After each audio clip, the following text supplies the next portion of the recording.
Hey, good morning. How are y'all? All right. Go. Cool. Let's see. You're here for the fellows reading today, and I am going to introduce Sarah Einspanier.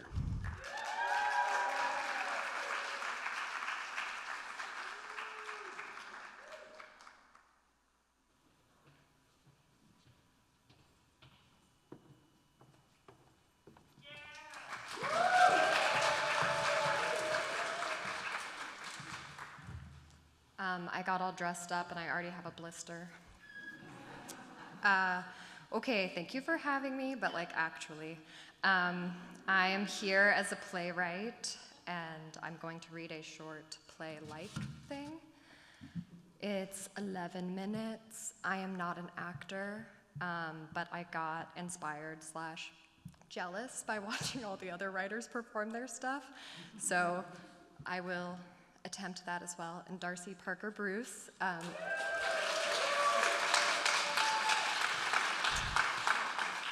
Also a playwright said you would help me. So we have hyphens in our titles now. Oh, and this one is for the poets.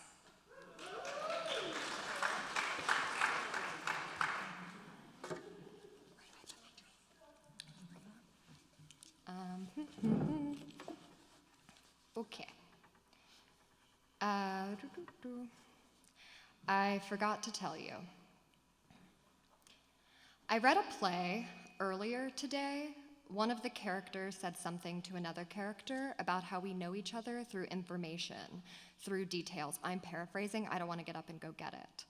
It made me think of you, of our game, and all the things I forgot to tell you. It also made me think of this play and how I've forgotten to write it. Oops.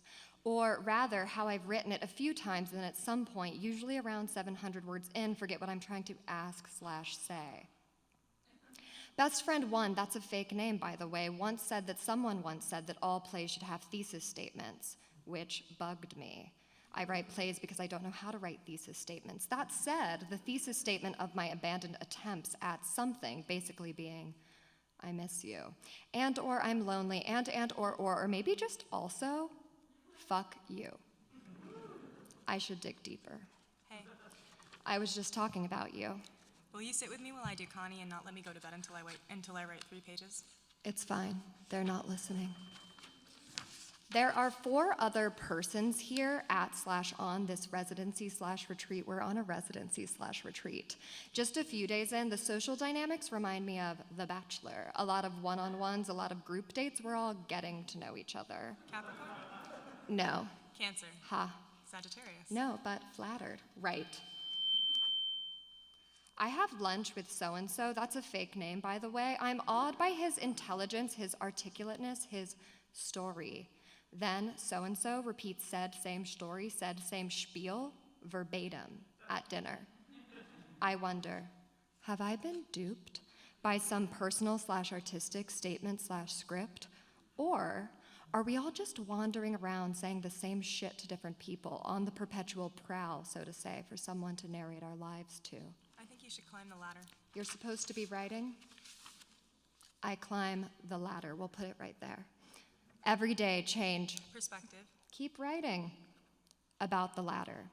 There's a ladder in my studio. The last resident, November, that's how they signed the note they left me, said it leads both literally and figuratively to nowhere. I have these dreams about apartments where I stumble upon / discover new rooms, new closets, new bathrooms, most often, most notably, new floors, namely sun-drenched attics. The first few times I have this dream, it is exciting. I discovered something. However, a few more times, a few years in, this dream, this discovery begins to feel like a trap. How did I not know this existed, and why haven't I been living here? There's a window at the top of the ladder to the right. I'm speaking literally. The window looks onto an attic, sun-drenched.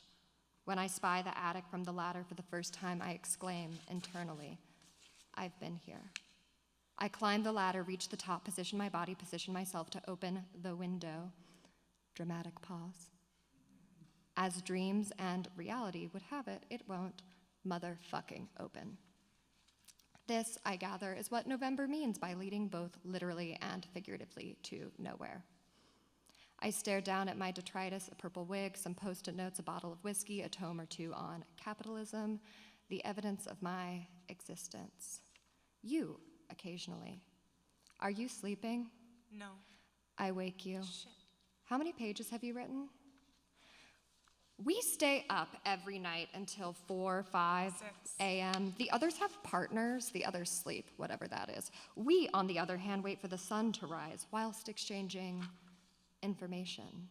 On the phone, best friend to another fake name, by the way, asks what you and I talk about for all these hours. What do any of us talk about ever? Other than, or maybe I mean before, Myers-Briggs, love languages, Instagram, astrology. You're forgetting one. Query letters? You're a... Performance artist, poet, slut, editor at insert queer publishing press/performance collective. That's a... Fake name and a real bio, by the way. Purple devil emoji, purple crystal ball emoji, purple nail polish emoji, all the purple emojis. They it non-glitter into the void, your wet nightmare. Hot. Your turn. I'm in a non-monogamous relationship with myself. I can work with that. You do. You I offered to to tie tie you me up. up. I You accept. accept. You tell me what you're into before we even get into it. Anal, biting, blood, bondage, branding, choking, DP, edging, electricity, You're like a dictionary. You name your likes in alphabetical order. fire, fisting, flagging, flogging. I'm really into impact, leaving marks, name calling, needles, scratching, slapping, sensory deprivation, spanking, torture, the nipples, and in general. Toys, watching, wax. You? I'm into dissonance and odd intimacy. You wait for me to say more. I want to say you. Instead, I say my right ear is really sensitive, which is true. Do you want me to? Oh, How's that? is it okay if I laugh? That depends. Do you like laughing? I do. We Fuck. laugh. We use protection. Produce. That too. We do? Meanwhile, you start to call your poems plays. It's weird that I keep doing that. I start to get poetry.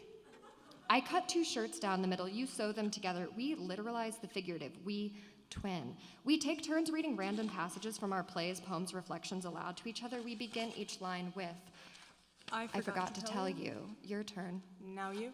I forgot to tell you. Dramatic pause 2. A knock on the door. It's Whiskey. For you. and cocaine. Connie. Same thing. Oops. For me. Everyone's asleep. We climb the ladder. We open the window. We break into the attic. The next morning. Fuck. My head. Was that a dream? No. How did you open it? I'm referring to the window. You reply, I'm an Aries auntie. which means it's possible. I climb the ladder, brace myself, my body, prepare to lift. One more time. It won't budge. It's as if it never happened. I try to remember the feeling. I play our game by myself, grab an old notebook, flip to a random page, close my eyes, glide my hand across it, stop, open my eyes, read the line beneath my index finger. What is the dark hole you need to reach into? What is the bright light you need to face? I close the notebook. It's a stupid fucking game. Back home, back at my life, my apartment, you back at yours on the other side of the country, I reacclimate, reorient, readjust. In other words, I wash my sheets, rotate my mattress. Something I imagine Virgos do every 3 to 6 months in order to improve performance and lifespan, or rather to prevent leaving an impression, which according to the internet is bad for alignment. I lay/lie, I'm too lazy to Google it, on my freshly washed sheets, on my recently rotated for the first time in years mattress. I'm not a Virgo, so I stare at the indentation next to me, my twin. Back at work, ZZ, also known as Best Friends 3, fake names plural, you got it, brushes my hair. She likes the strand you bleached. She brushes carefully, really concentrating one stroke after another until she declares me ready for chapstick, which she then applies ever so attentively to my lips, not so dissimilarly from how you applied lavender lipstick to mine. She looks at me deeply. I think she sees me. Then she looks away like I was never even there. She's 2.5, though, so this probably says more about me and my perceptions than it does about her manner of looking.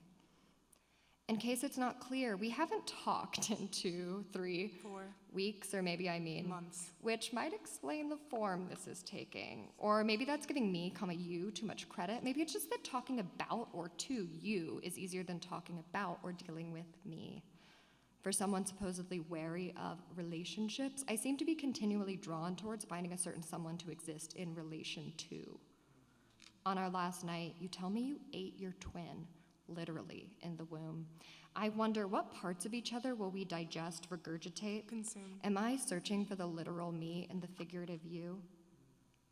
In your absence, I narrate myself to best friend 4. I'm still deciding on her name. We're on a mini residency/retreat. She tells me she has the same dream about apartments, that she feels the same. Actually, I think she says similarly about its recurrence. I later learned we share the same moon. When I look into her eyes, they're heart-shaped because we're falling in love, figuratively. Oops. I should clarify, by falling in love, I mean friend crush, and by friend crush, I mean words and whiskey until 4, 5, 6 a.m. A recurring theme, this time without. Produce. Also, she's wearing sunglasses, heart-shaped, heart-framed. Literally. I realize my loneliness predates me and you. I pour myself a glass of whiskey. A few drinks/weeks later, text you. We've resumed texting. Turns out I've missed the literal you. It's late, but, or maybe so, you called. No, you FaceTime me? Hey. Hey. We exchange information. What? You froze. I said, how's the writing? It's going, mostly dialogue. You? I reply, I'm working on a thing about me through the lens of you. Ooh. You ask me to Read it? Aloud. I'm still working on the ending. I can't figure out my thesis statement. Your. Thesis statement. But I'm a poet by trade/training, so I'm less fixated on comma, fascinated by the illusion, or rather delusion, or of concrete/commodified knowledge/meaning. I'm listening. I'm sorry I said fuck you. The next morning, I remove the post-its used for plotting this play/poem from my wall as I resign myself, attempt to align myself to endlessly beginning. I'm interrupted. The buzzer buzzes, the doorbell dings. Is it fate or USPS calling? Downstairs, there's a package waiting I sent you a book. of Poetry. with a post-it A post-it saying it's by a Taurus. Earth sign. Who? In an interview says that she also, or maybe often, feels like a floating apparition. I open the book of poetry. I read.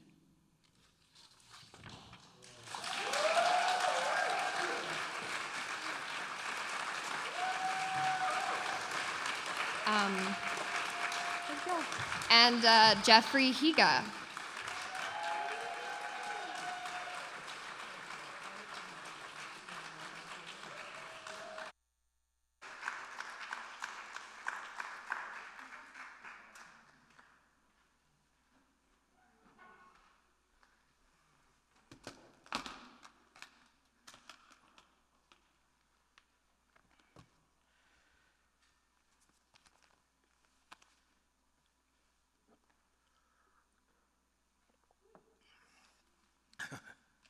Thank you. Aloha. Okay, so I'm up here with my ukulele because I don't know if you remember, but the Sewanee application, or maybe it was just a fellowship application, the last question was, do you have any special skills?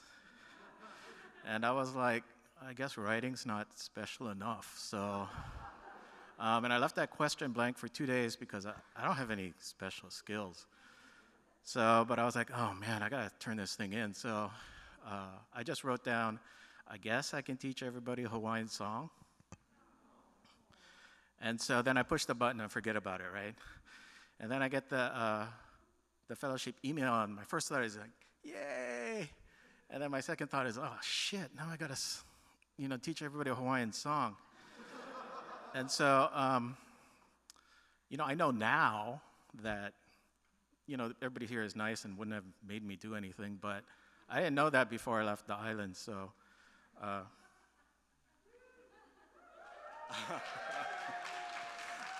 I brought my ukulele, and it's never left the islands, actually, because I'm not a musician, I play in the backyard with my drunk relatives, really. And so don't expect too much. I don't play that well. I don't sing that well. So that's why I have Sister Angela Sue here.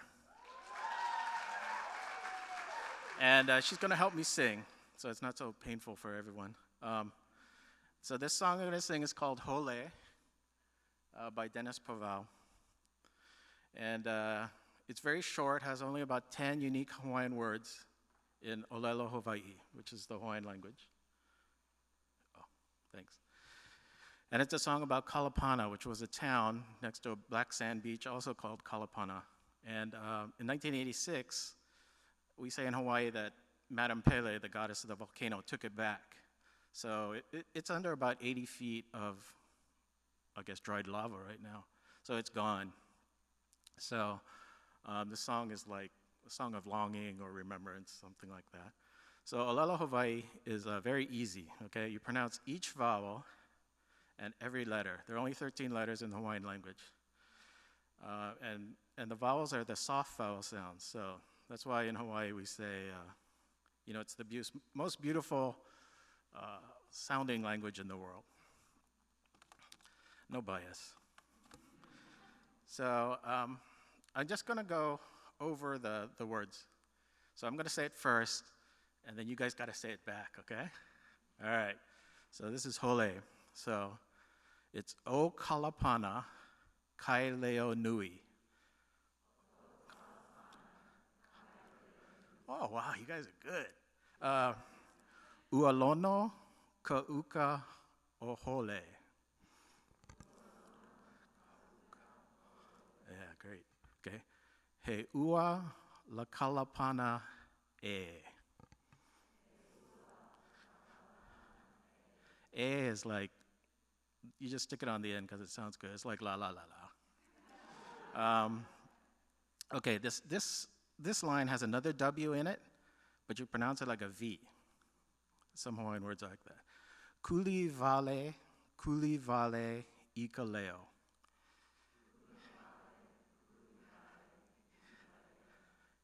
He leo no ke kai e.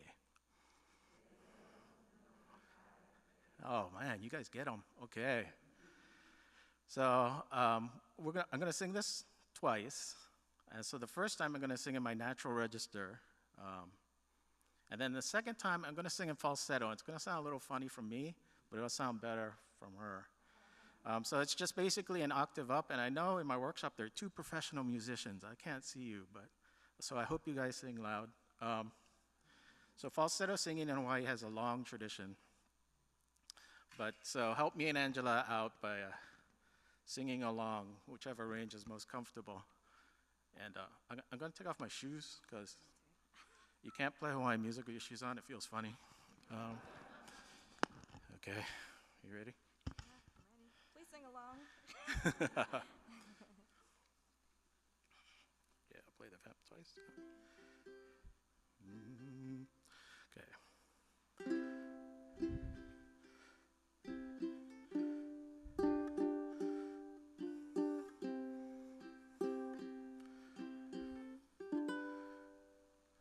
O Kalapana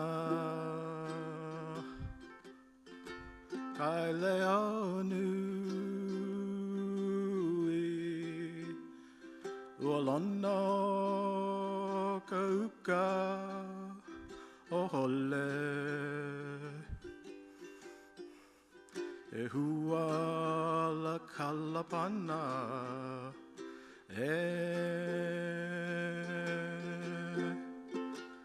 Kuli vale vale, kuli vale, ikaleo. Eleo, no ke kae. Hanaho, that means again. O kalapana, kaileanui, walana kuka, ohole. Uwala kalapana,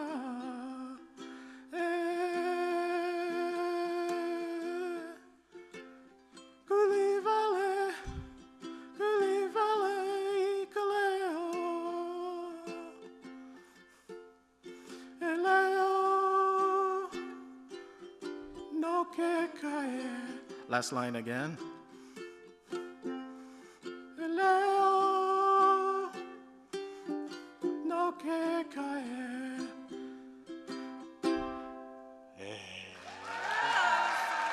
That was good. You did good. Thank you, thank you, thank you. All right. Let's hear it for Angela.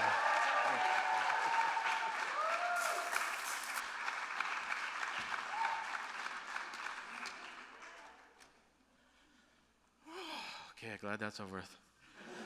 Okay, I put copies of the song on the literature table in the back if you're interested, basically. It looks like this, except it has tabs so you can play along at home. Okay, I'll be reading a story from my collection called Calabash Stories. Thank you. In Hawaii, we say that, if you've laughed and you've cried and you've sang, then you've been to a good party. So I hope we do 2 out of 3 here. This is from the last story in the collection called Wooing Elizabeth.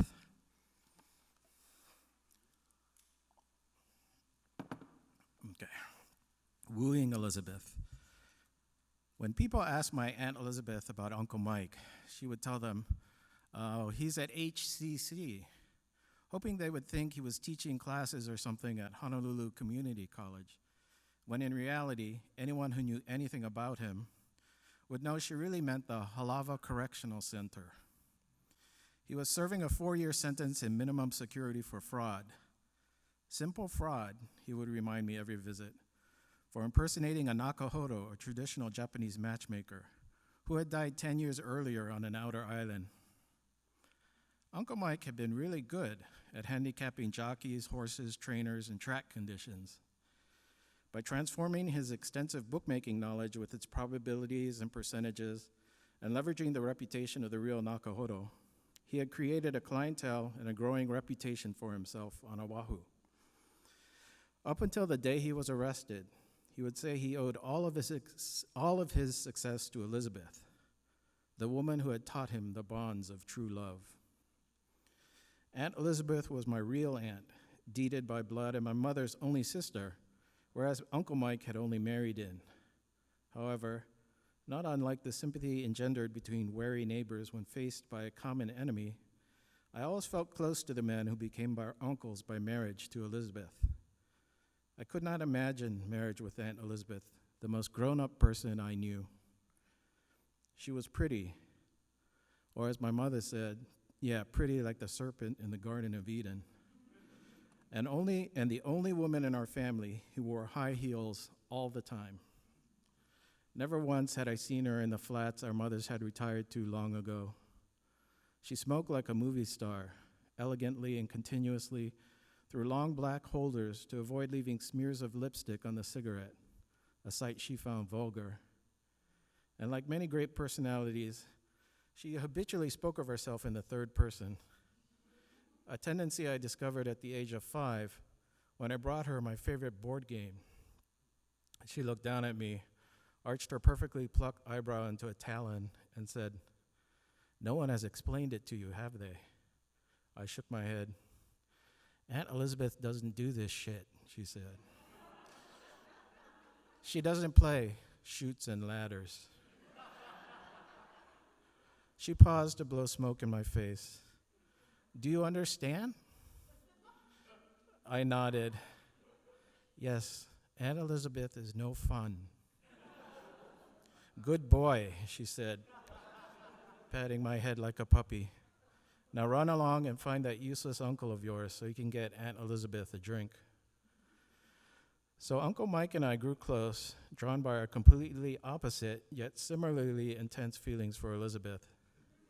And it seemed natural when he recruited me to be his assistant. Business had really picked up at that point, with Uncle Mike attending anywhere from 6 to 10 weddings a weekend. And when he looked at me, he saw a branch office, an expansion of his matrimonial services. At first, he tried to involve me in every aspect of the business, explaining the arcane ranking system he plugged into the elaborate equations he had developed for producing lasting marriages at a 93% success rate, the highest of any Nakahodo in the islands, and far above his namesake. But after a few months, it became apparent to both of us that I was not worthy of the profession. Matchmaking is a matter of patient observation, he would say. Clearly, at 14, I was neither patient nor observant enough. The women I judged too ugly, he would relabel as kind and point out my oversight. Her second toe was longer than her big toe, a sure sign of intelligence. The guys I okayed as husband material, he would just groan at and point out that they came straight to the interview from a hasty shower with hair still wet, an indication of a hidden family history of mental abnormalities. You can't rush the judge, he told me once. It's like picking a melon. By the end, I was involved only in the purely clerical aspects of the business, setting up the client meetings, routing photos to parents and prospectives, updating the rosters of potentials, and keeping his calendar of appointments, areas at which I excelled by keeping careful and comprehensive notes that turned out to be quite helpful to the state prosecutors. Still, after he was convicted, not by the clients, he said, did you notice none of them testified for the prosecution?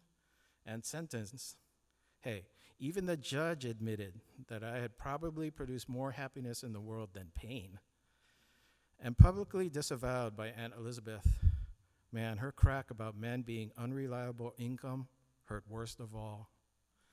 Uncle Mike continued to keep up a relationship with me, much to the dismay of my family.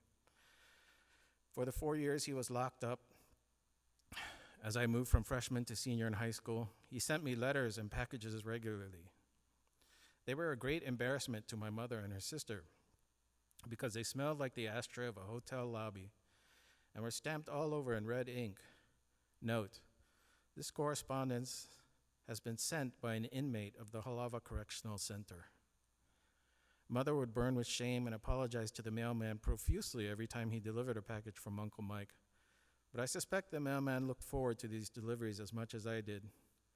He would always ask me about them the next day, and I would show him the latest prison handicraft Uncle Mike had created. An American flag made from strips of pornographic magazine with cigarettes filter stars. A portrait of Jesus made from cigarette ash and hair from the prison barbershop. Iridescent black earrings and matching necklace made from cockroach bodies. And an evening bag made from the silver foil of used cigarette packs, which I was give to the girl who had eyes, well, eye for me. That was his little joke.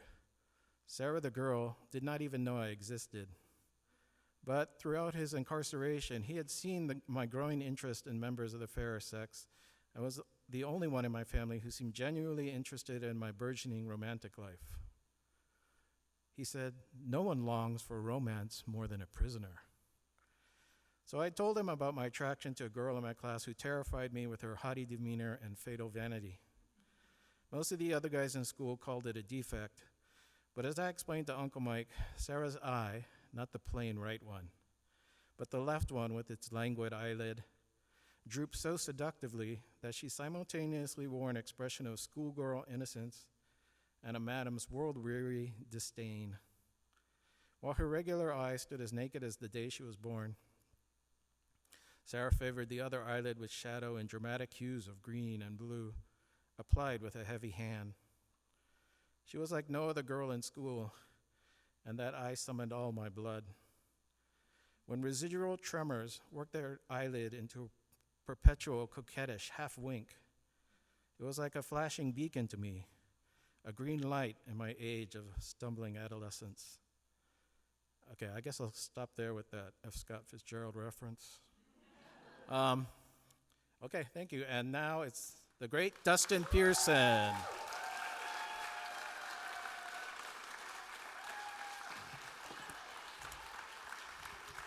Get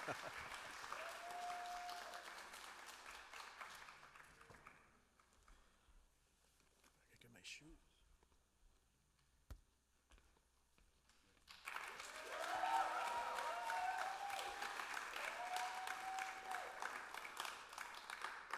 Hi, everybody. Well, thanks to everybody who's responsible for giving me this opportunity. Thanks to everyone who's made this experience what it is. And thanks to all of my friends for spending some of your love on me. I'm going to read 5 poems, 1 from my first book, and the other 4 will be from my new collection.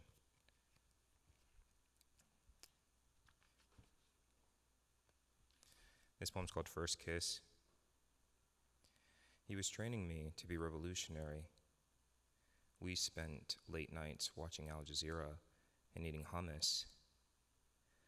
Me learning from him what news without bias watch like, and an appreciation for chickpeas mashed down to a paste. We were like brothers. We did the things TV brothers did, things I'd never done. Striking out in the night, getting high in shadows, outside cones of orange light from street lamps, day trips to Walmart.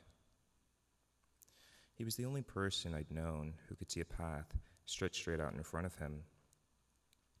And I would have gone blindly, even knowing I didn't believe. You and I could never date, he said. That was a given. He had a girlfriend I thought was good for him, and it would never otherwise be something I wanted. He'd said that in response to some of the things I did. How I picked out produce, other habits. What a strange complaint, I thought, the kind brothers would never make. He was always saying he was an atheist, that the cure for AIDS would have to uproot itself from African soil in a syringe for him to believe, and I didn't know then why that would be so important to one whose beliefs required no faith. We were at lunch one day talking about statistics and world religions. He told me that of the world's many, there was a good chance my faith was misplaced. That he'd laugh, after all, to see me in a hell with him. I think he must have been scared. I was able to avoid him for years after that until my 23rd birthday. I was drunk when I ran into him. I somehow admitted I was happy to see him all over again, regardless. He took my hand and kissed it. He pulled me in, cupped my face, and I watched his face come through the night, the alcohol, and the next morning, on the heels of every step of my long walk home, before settling on my lips. My first kiss was one I thought I'd keep. It was important I reserve one thing to be intimate, but trading it in made it all make sense. He'd asked me once if I ever considered dating men. He didn't know how close he was to hearing the story. How I never really consider dating anyone, let alone with any kind of preference. I would have told him. I might have called that man a dad or a friend. at an age when I hadn't yet or just learned how to spell them. If I could share that story with anyone.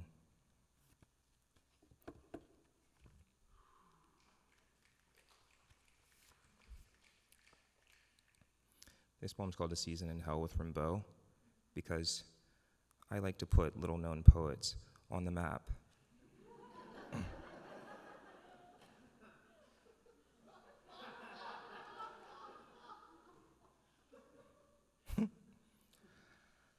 I dreamt I was showing my brother around in hell. We started inside the house. Everything was brown besides the white sheets in the bedrooms. I let him look outside the window, told him it was hottest there, where the flames rolled against the glass, as if a giant mouth were blowing them, as if there were thousands caught in the storm, pushing it onward with mindless running, save a desperation for something else. How had there been a house in hell and we invited with time to spend? Why was it I hadn't questioned how I got there? My brother growing so tired from the heat? The sweating? Surely we could open the door, he said. Surely there'll be a breeze. Even seeing already. Even burning himself on the doorknob. His eyes turned back in his head, working his way to the bedrooms, staining the sheets with his blistered hands. And though I knew the beds weren't for the rest of any body, I sat by and let him sleep.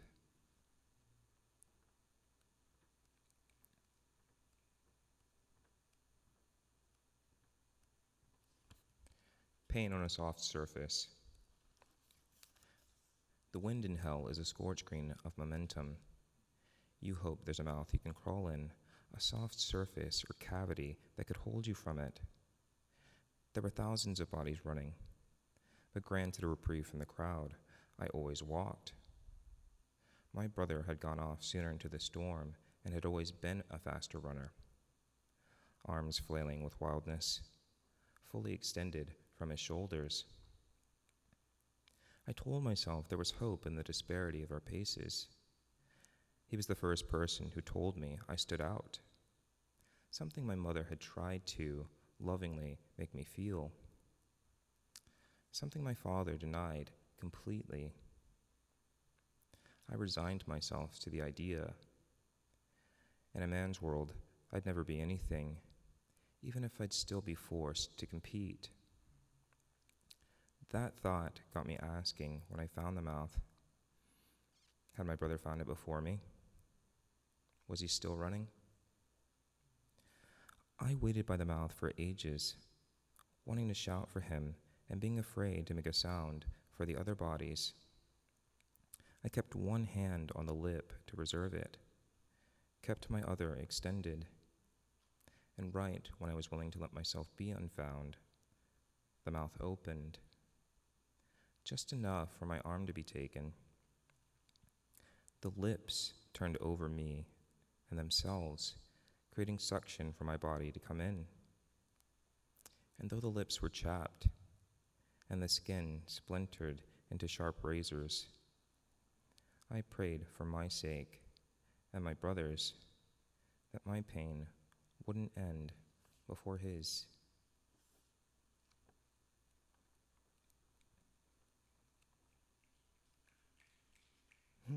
Those are my friends snapping. Two more. My brother's two screams. I heard two screams from my bedroom. Outside, my brother had killed his best friend. That day, the clouds stayed put. The trees swayed under gentle winds, but not enough to disturb the birds. And the sun shined so brightly on the cars. I remember thinking it's rare that passion and proximity correlate so strongly.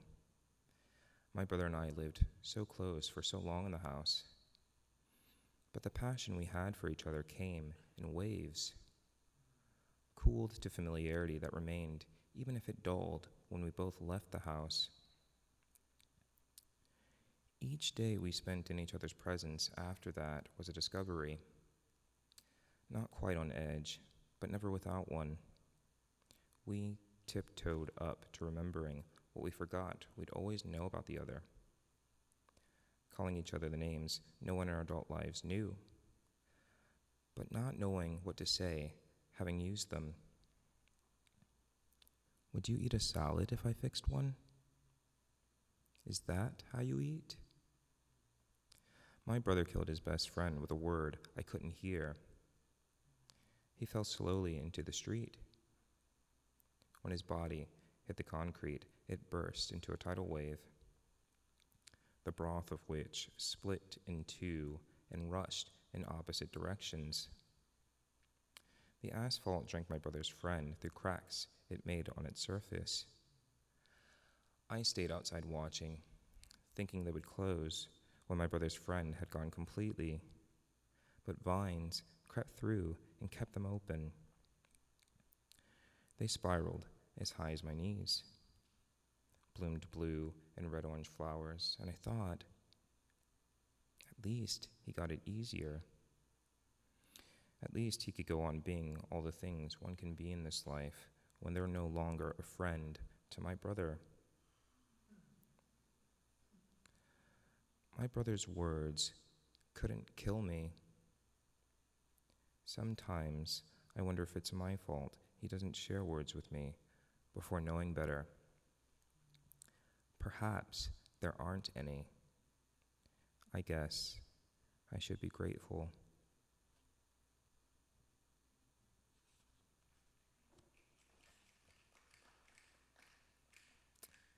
This last poem's called Things of Thought, Things I Do. My brother used to say it would only take one punch to put me in the hospital.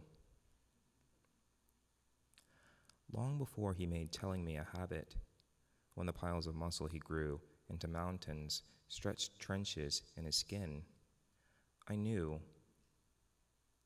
Taunted with the inevitable that long, I ran over and over, straight toward it. I couldn't be powerless if I made him do it. I'd rush him. He'd wrap his arms around my arms, lift me into the air, and set me back down again. It went like this. So many episodes of his waiting for me to finish. Not realizing I ran toward him, wanting, then waiting for him to finish me. All those times I pictured myself in a bed, under sterile lighting, hooked up and comatose, or dead. We had no idea we were getting exactly what we wanted for how different the picture rendered in our heads. I could never take my brother at his word. I'd put so much faith in words. I thought the thing about the hospital meant that's what he wanted, so I was happy to leave him. I pretended I didn't mind the method. Brother, why did you insist so much on saying it? Even when it was obvious that wasn't what you wanted. I think it took so long to sink in because I couldn't answer that question. How many laughs had I missed out on all those times being lifted into the air? The air rushing up and again, my legs kicking like on rides I was so excited about, standing hours in line through summer heat at the theme parks. Brother, who could have told us the fun we were having? These days, when I sift through the past like this, when you're lying next to me on the bed before you're lost again, I'm trying to tell you what I will miss. Thank you.